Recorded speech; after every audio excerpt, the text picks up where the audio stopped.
প্ৰণয়, তুমি যে আমাৰ লগত ইমান ডাঙৰ ধেমালি কৰিছা, তাৰ পৰিণতি কি হ'ব পাৰে তুমি গম পাইছা চাগে। সময়ে সকলো ক'ব আৰু সময়ে সকলো কৈ গৈছে। মই একো ধেমালি কৰা নাই। তোমালোকে এই ভ্ৰমত নাথাকিবা। এই মিষ্টাৰ প্ৰণয় বৰুৱাই কেতিয়াও ধেমালি কৰি নাথাকে আকৌ, সেইটো মনত থবা। এতিয়াও তোমাৰ হাতত সময় আছে। যদি তুমি মোৰ লগত এক হৈ যোৱা, যদি মোৰ লগত বিয়াত বহি যোৱা, তেতিয়া তুমি এইখন ঘৰতে থাকিব পাৰিবা। তেতিয়া আৰু তুমি এইবিলাক লৈ চিন্তা কৰিব নালাগে। মই তোমাক সকলোবোৰে দিম। কিন্তু মই তোমাক এই প্ৰস্তাৱ দিয়াৰ পিছতো তুমি এটা সময়ত কিন্তু মোৰ কথা শুনা নাছিলা। আজি তাৰে পৰিণতি এয়া হ'ল। প্ৰণয়, তই এই কথা ক'বলৈ কেনেকৈ সাহস পালি? তোৰ মই মুখ ভাঙি দিম। সীমান্ত, তুমি মনে মনে থাকাচোন। এইবিলাক তৰ্ক যুদ্ধ কৰি লাভ নাই। এইবিলাকৰ লগত মুখ যুঁজাই থাকিলে তোমাৰ নিজৰে মুখখন বেয়া হ'ব। চাইলি, একমাত্ৰ মই তোমাৰ আৰু মোৰ সন্তানটিৰ কাৰণে মই সকলোবোৰ সহ্য কৰি আছোঁ। নহ'লে ইয়াৰ মই অৱস্থা কি কৰিলোহেঁতেন নহয়, পানীত হাঁহ নচৰা অৱস্থা কৰিলোহেঁতেন ইয়াৰ মই। প্ৰণয়, এইবিলাক তুমি কি কৈছা? কি বিয়া হোৱাৰ কথা কৈছা? যিটো সঁচা সেইটোৱে কৈছোঁ। তাইক মই আগতে বহুত ভাল পাইছিলোঁ, কিন্তু তাই মোৰ লগত বিয়া নহয় এইটোৰ লগতহে বিয়া হ'ল আৰু মোক জেলৰ ভাত খোৱালে। মই তেতিয়াৰ পৰাই মনত খুব পুহি ৰাখিছিলোঁ, এই বদলা মই ল'মেই ল'ম, আৰু আজি মোৰ সকলোবোৰ বদলা পূৰণ হ'ল। তোমাৰ লাজ নালাগে প্ৰণয়? তোমাৰ ৱাইফ অংকিতা আছে আৰু তুমি এনেকুৱাবিলাক কথা কৈছা। তুমি মোক বৌ বুলি ভাবিব লাগে, বৌক যেতিয়া নেকি নিজৰ মাকৰ সমান, আৰু তুমি এনেকুৱাবোৰ কথা ক'বলৈ মোৰ আগত সাহস কৰিছা। মনে মনে থাক কৈছোঁ নহয়, মনে মনে থাক। মোৰ কিন্তু মুখ খুলি নল'বি আকৌ। মোৰ এক ছেকেণ্ড সময় নালাগে গোটেইকেইটাকে গোটা মাৰি এইখন ঘৰৰ পৰা বাহিৰলৈ ওলাই পঠিয়াবলৈ। সকলোবোৰ সহ্য কৰি আছোঁ। তই যদি মোৰ সকলোবোৰ কথা মানি ল, তেতিয়া তহঁতৰ কাৰণেই ভাল, নহ'লে কিন্তু শেষত তহঁতৰ কাৰণেই বিপদ হ'ব। প্ৰণয়, তুমি মোক ইমান ডাঙৰ ধোকা দিলা। তুমি মানে বৌৰ বদলা ল'বলৈ তুমি মোক বিয়া পাতিলা, আৰু এতিয়া আমাৰ ঘৰখনৰ লগত তুমি এনেকুৱাবোৰ কৰিলা। মোকো তোমাৰ সৈতে মানে লগ খোৱালা আৰু মোক সহায় কৰিবলৈ তুমি বাধ্য কৰালা। মই তোমাক সহায় কৰিয়ে ভুল কৰিলোঁ। এইখন ঘৰলৈ আনিয়ে তোমাক মই বহুত ডাঙৰ জীৱনৰ ভুল কৰিলোঁ। তোৰ দৰে এজনী চাচমিচক মই বিয়া পাতিমনে? কিন্তু উপায় নাই। প্লেনৰ আঞ্জাম দিবলৈ হ'লে তোৰ দৰে এজনীক বিয়া পাতিবই লাগিব, নহ'লে এইখন ঘৰত ভৰি দিব নোৱাৰিলোহেঁতেন নহয়। এতিয়া পিছে যি হ'ল ভালেই হ'ল। মোৰ লাইফত পল্লৱী আহি গ'ল। তোৰ দৰে এজনী এতিয়া আৰু আৱৰ্জনাৰ কাম নাই মোৰ লাইফত। ইমান ডাঙৰ ধোকা দিলা তুমি। মইতো তোমাক সঁচা ভাল পাইছিলোঁ। মই দাদা বৌৰ ঘৰখনৰ বিৰুদ্ধে গৈ মই তোমাৰ লগত বিয়া হৈছিলোঁ। তোমাৰ সকলোবোৰ কথাই শুনিছিলোঁ। তুমি মোক যিদৰে কৈছিলা, যেনেদৰে কৈছিলা, মই সেইদৰে কৰিছিলোঁ। তোমাৰ কাৰণে নিজৰ ঘৰৰ অফিচতে কামো চাই দিলোঁ। মায়ে মোৰ কথা শুনিয়ে তোমাক জবতো ভৰাই দিলে, আৰু তুমি আমাৰ লগত গাদ্দাৰি কৰিলা। উপায় নাই। তোৰ দৰে এজনী আৰু সহায় ল'বলগীয়া হ'ল, নহ'লেতো প্ৰণয় বোলাটোৱে এনেকুৱা ছোৱালীৰ কাষে নেচাপে। যদি কিন্তু চালি মোৰ জীৱনলৈ আহি যায়, সকলোবোৰ ঠিক হৈ যাব। তইতো বৈৰক মনাব পাৰিলে আৰু চব শেষ হৈ যাব। দেখিলা ভণ্টি, দেখিলা তোমাৰ পতিৰ আচল ৰূপ। তোমাক ইমান মানা কৰিছিলোঁ আমি, তুমি কিন্তু আমাৰ কথা এদিনো নুশুনিলা। আজি যি হৈছে তোমাৰ কাৰণে সকলোবোৰ হৈছে। তোমাক কেতিয়াও ক্ষমা নকৰোঁ মই। মোৰ লগত ইমান ডাঙৰ ধোকা কৰিলা তুমি। মই কেতিয়াও ভবা নাছিলোঁ তুমি এনেকুৱা কৰিবা বুলি। মোৰ বহুত ডাঙৰ ভুল হৈ গ'ল। মই যে ঘৰৰ মানুহক বিশ্বাস নকৰিলোঁ, তোমাৰ কথাত বিশ্বাস কৰিলোঁ। বহুত ডাঙৰ ভুল হৈ গ'ল মোৰ। প্ৰণয়, তোৰ কথাত এতিয়াও মোৰ বিশ্বাস নাই। তই যদি সঁচাকৈ কৈছ, তেনেহ'লে উকিল মাত, চাওঁ কাগজ পত্ৰবোৰ, তেতিয়াহে গম পাম তই সঁচাকৈ কৈছ নে মিছাকৈ কৈছ। অ' মাই গড, চাইলি বেবী, তুমি একো চিন্তা কৰিব নালাগে। মই উকিল মাতি আছোঁ নহয়, আহি পাবহি। জাষ্ট 5 মিনিটছ ৱেইট কৰা, তাৰপিছত সকলোবোৰ তোমাৰ হাততে। তুমি যদি ইচ্ছা কৰা, সকলোবোৰ তোমাৰো হ'ব পাৰে। তোমাৰ ইচ্ছাৰ ওপৰতে কথা আৰু। ইয়াক মই কি কৰোঁ বাৰু? মই কিন্তু এতিয়া ধৈৰ্য ধৰি থাকিব পৰা নাই। চাইলি, মই কি কৰোঁ কোৱা? সীমান্ত, তুমি প্লিজ অধৈৰ্য নহ'বা। ই তোমাক উচতাবলৈ এইবিলাক কথা কৈ আছে, আৰু তুমি যদি কিবা কৰি দিয়া, তেতিয়া পুলিচক মাতি দিব, আৰু বিপদহে হ'ব। এতিয়া যিহেতু মা দেউতাও ঘৰত নাই, আৰু মা দেউতাই এইবিলাক কথা গম পালে কি যে হ'ব নহয়। তাকেহেতো মোৰ এইবিলাক ভাবিয়ে চিন্তা লাগিছে। মায়ে যদি কথাবোৰ গম পায়, তেওঁৰ যে কি হ'ব নহয়। এইবিলাক চব এই ভণ্টিৰ কাৰণে হৈছে। ইমান তাইক মানা কৰিলোঁ, বুজালোঁ, কিন্তু তাই কোনোদিন আমাৰ কথা নুশুনিলে। ওলোটাই আমাকহে ভুল বুজিলে, তোমাকহে বেয়া বুলি ক'লে। দাদা আৰু বৌ, মোক মাফ কৰি দে তহঁতি। মই বহুত ডাঙৰ ভুল কৰিলোঁ। মই জনা নাছিলোঁ এই মানুহটোৰ আচল স্বৰূপ। তাৰ ভালপোৱাৰ আঁৰত যে ইমান এখন মুখা থাকিব পাৰে, মই জনা নাছিলোঁ। মই তাৰ ভালপোৱাক সঁচা বুলি ভাবিছিলোঁ, কিন্তু সি যে ইমান ডাঙৰ খেল খেলি থাকিব পাৰে বুলি মই জীৱনতো ভবা নাছিলোঁ। এতিয়া ক্ষমা খুজি কি লাভ অংকিতা? তুমি যেতিয়া কথাবোৰ বুজিব লাগিছিল তেতিয়াই নুবুজিলা। মই তোমাক কৈছিলোঁ যে তাৰ কথা নুশুনিবা, এদিন বিপদত পৰিবা, আৰু আমাৰ কথা তুমি নুশুনিলা। তেতিয়া তুমি মুখে বেয়া পালা, আৰু এতিয়া দেখিলা নহয় তাৰ পৰিণতি কি হ'ল। আমি বাৰু তোমাক ক্ষমা কৰি দিম, কিন্তু তোমাৰ সেই ভুলৰ বাবে আজি যে আমি যিখিনি দিবলগীয়া হৈছে সেইখিনি আকৌ আমি ঘূৰাই পাম জানো? আজি কোনে এইখন ঘৰ আকৌ আমাক ঘূৰাই দিব? এতিয়া তোমাৰ দাদাৰ অৱস্থা দেখিছা নহয়, কি হৈ গ'ল, কেনেদৰে আছিল, তোমাক কিমান মৰম কৰিছিল। যদিও তুমি আজি মই ক'বলৈ বেয়া পাইছোঁ তুমি তাৰ নিজৰ ভনীয়েক নহয়, তথাপি সি তোমাৰ নিজৰ ভনীয়েকৰ দৰে মৰম কৰিছিল, আৰু সেই মাজনী মুখলৈ চোৱাচোন, তোমাক কিমান ভাল পাইছিল। আজি তোমাৰ এটা ভুলৰ কাৰণে সকলোবোৰ শেষ হৈ গ'ল, আৰু মা দেউতা বাৰু ক'ত থাকিব এতিয়া কোৱাচোন তুমি, যেতিয়া সেই ফুৰি আহিব। বৌ, মই সকলোবোৰ বুজিছোঁ। মোৰ বহুত ডাঙৰ ভুল হৈ গ'ল। এই মোৰ চাগে কোনো ক্ষমা নাই মই কি কৰিম কোৱা মই জনা নাছিলোঁ মই তাকেই জীৱনত সঁচা ভাল পাইছিলোঁ ই যে ইমান ডাঙৰ খেল খেলিব মইতো সপোনতো ভবা নাছিলোঁ জানানে মই আগতে বহুত ভাল আছিলোঁ দাদাহঁতক বহুত ভাল পাইছিলোঁ তোমাকো ভাল পাইছিলোঁ তুমি জানাই কিন্তু এই প্ৰণয় যেতিয়া মোৰ জীৱনত আহিল সকলোবোৰ খেলি মেলি কৰি দিলে ইয়ে মোৰ মগজুত তোমাৰ কথা বেয়া বেয়াকৈ লগাই সদায় তোমাৰ প্ৰতি বেয়া ভাৱ মনত ভৰাই দিলে তুমি বেলেগক দুখী লাভ নাই অংকিতা সেয়া তোমাৰ নিজৰ ভুল কাৰণ তুমি নিজৰ ঘৰৰ মানুহখিনিক বিশ্বাস নকৰি তুমি আনক বিশ্বাস কৰিলা আৰু তুমি ইমান দিনে গম পোৱা নাছিলানে মোৰ কথা বাৰু বাদে দিছোঁ তোমাৰ দাদা কেনেকুৱা তোমাক কিমান মৰম কৰে আৰু তুমি সেই দাদাজনৰ কথাই পেলাই পিনে সেই ল'ৰাটোলৈ বিয়া সোমালা যিটো ল'ৰাই তোমাক ইমান দিনে ঢকাত ৰাখিছিল বৌ গম পাইছোঁ মোৰ এটা ভুলৰ বাবে আজি সকলোবোৰ শেষ হৈ গ'ল এই আমি সৰুৰে পৰা খেলি ডাঙৰ দীঘল হোৱা ঘৰখন আজি আমাৰ ওচৰৰ পৰা চিৰদিনৰ বাবে বেলেগৰ হাতলৈ গুচি গ'ল চব মোৰ ভুলৰ কাৰণে হ'ল যদি মই ইয়াক সহায় নকৰিলোহেঁতেন তেনেকুৱাবোৰ কেতিয়াও নহ'লহেঁতেন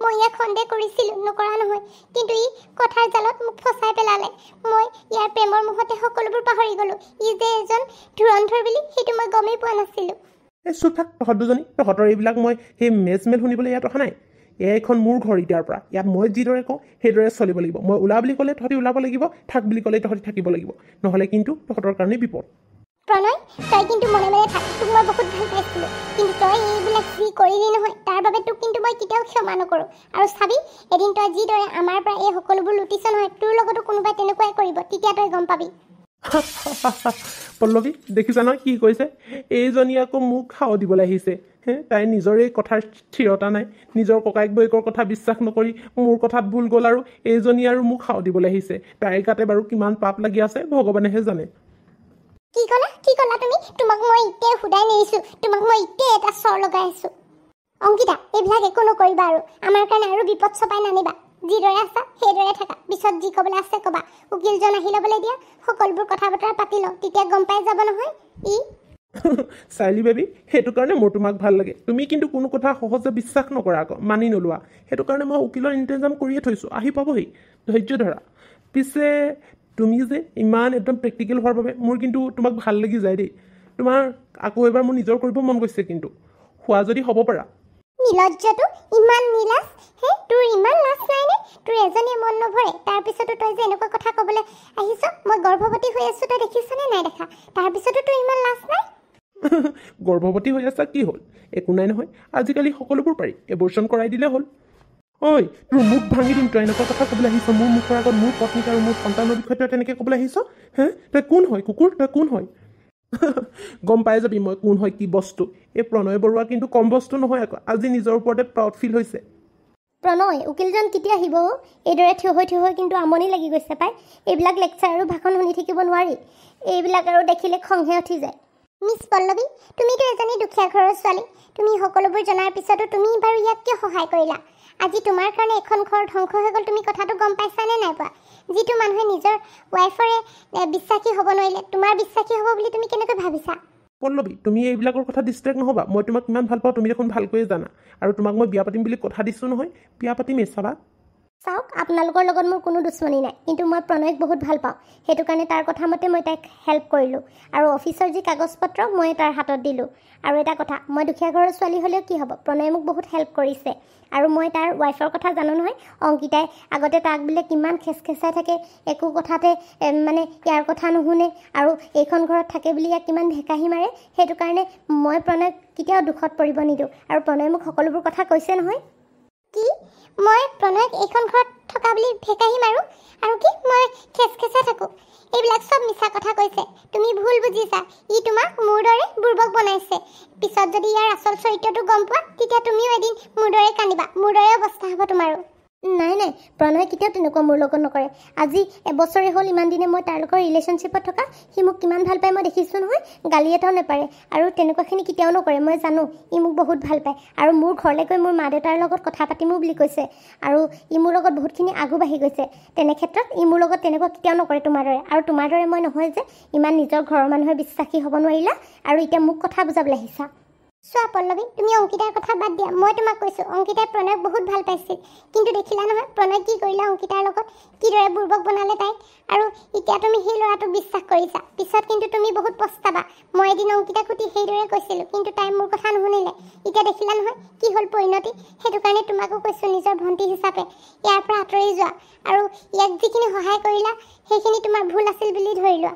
নাই পল্লৱী, তুমি এইবিলাকৰ কথা নুশুনিবা। তোমাৰ লগত মই সদায় আছোঁ আৰু সদায় থাকিম। তুমি জানাই মই কেনেকুৱা। মই তোমাক কৈছোঁ নহয়, ইহঁতে মোৰ ওপৰত কিমান অত্যাচাৰ কৰিলে, মোক এনেই জেললৈ পঠালে, আৰু এইজনী ভনীয়েকজনীৰ লগত মোৰ বিয়া পাতি দিলে। মানে তায়ে মোক সেই বিয়া পাতিবলৈ জোৰ জবজ কৰালে। উপায়হীন হৈ মই বিয়া পাতিলোঁ, আৰু শেষত মই এইখন ঘৰত থকাৰ কাৰণে মোক কিমান কথা শুনালে যে ঘৰ যোৱাই থাকো বুলি।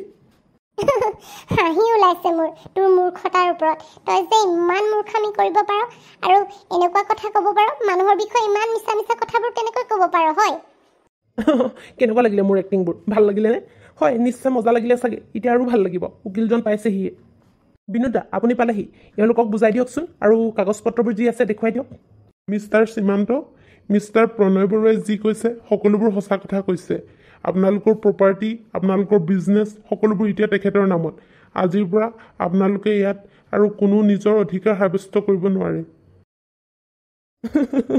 আজিৰ পৰা সকলোবোৰ শেষ। আৰু ভণ্টি, এইবিলাক চব তোৰ কাৰণে হ'ল। তোৰ কাৰণে আজি সকলোবোৰ আমাৰ হাতৰ পৰা গুচি গ'ল। ইমান কষ্ট কৰি মই মোৰ বিজনেছটো ইমানখিনি ওপৰলৈ লৈ গৈছিলোঁ, আৰু তোৰ কাৰণে আজি সকলোবোৰ শেষ হৈ গ'ল। মই এই বিজনেছটোৰ কাৰণে মোৰ চাকৰিও এৰি দিলোঁ। সকলোবোৰ নিজৰ জীৱনৰ আধাখিনি সময় মই ইয়াতে দি দিলোঁ। আজি চব শেষ। আৰু সীমান্ত, প্লিজ তুমি দুখ নকৰিবা। যি হ'ল হ'ল আৰু। মোৰ মাৰ ঘৰখন আছে নহয়, আৰু মোৰ নিজৰো বিজনেছ আছে নহয়। আমি আকৌ সকলোবোৰ নতুনকৈ কিনি ল'ম। তুমি একো চিন্তা নকৰিবা। নহয় চাইলি, কিদৰে চিন্তা নকৰোঁ কোৱাচোন? মা দেউতা আহিলে মই তেওঁলোকক কি উত্তৰ দিম বাৰু? তেওঁলোকৰ ল'ৰাই তেওঁলোকৰ অনুপস্থিতিত একোৱে চম্ভালিব নোৱাৰিলে। সকলোবোৰ হাতৰ পৰা গুচি গ'ল। কি ভুল হৈ গ'ল বাৰু মোৰ? দাদা, তই দুখ নকৰিবি। সকলোবোৰ মোৰ কাৰণে হ'ল। আজি মোৰ কাৰণে মোৰ ঘৰৰ মানুহখিনি সেই ঘৰৰ পৰা ওলাবলগীয়া হ'ব। চব মোৰ কাৰণে শেষ হৈ গ'ল। আৰু তহঁতি ইয়াত এতিয়া কটা কৰি নাথাক। ইয়াৰ পৰা ওলা সোনকালে। তহঁতৰ বৰীয়া বিস্তৰ চব বান্ধি দিছোঁ, আৰু ওলা। প্ৰণয়, তুমি এইবিলাক কি কৰিছা? ৰখা আকৌ, সিহঁতক ওলাব নক'বা, নহ'লে ঘৰৰ কামবোৰ কোনে কৰিব? আকৌ সেইফালে নকৰানি কিবা কিবি মাতিলে তোমাৰহে পইচা ৱেষ্ট হ'ব। সেইটো কাৰণে এইবিলাক আছে দেখোন, তোমাৰ সেই ৱাইফ মানে এক্স ৱাইফ অংকিতা আছে দেখোন ঘৰৰ কামবোৰ কৰাবলৈ। পল্লৱী, তুমি ঠিকেই কৈছা। কথাটো সোঁৱৰাই দিলা। ইহঁতকতো এতিয়া উলিয়াই দিব নোৱাৰোঁ নহয়। ইহঁতৰ পৰা আৰু বাকীখিনি প্ৰতিশোধ ল'ব আছেই। চাইলি, ব'লা আমি আৰু এইখন ঘৰত নাথাকোঁ। এতিয়া আমি এইখন ঘৰৰ পৰা ওলাই যাওঁ। এইকেইটাৰ লগত তোমাক আৰু ভণ্টিক এৰি দিব নোৱাৰোঁ। সীমান্ত, ৰখা। এতিয়া তুমি অধৈৰ্য নহ'বাচোন। একো নাই, আমি এইখন ঘৰ নিজৰ ঘৰহে। ইয়াত কাম কৰি খালে আমাৰ একো নহয়। আমি এইখন ঘৰতে থাকিম। তুমি ধৈৰ্য ধৰাচোন, সকলোবোৰ ঠিক হৈ যাব, চাবা। নাজানো চাইলি, ভগৱানে কিয় আমাৰ লগত এনেকুৱা কৰিলে। সকলোবোৰ ঠিক হ'বনে নাই ভগৱানেহে জানে। আৰু হ'ব সীমান্ত, তুমি দুখ নকৰিবা। আমাৰ সন্তানটিৰ ভৱিষ্যতৰ কথা ভাবি তুমি ধৈৰ্য ধৰাচোন।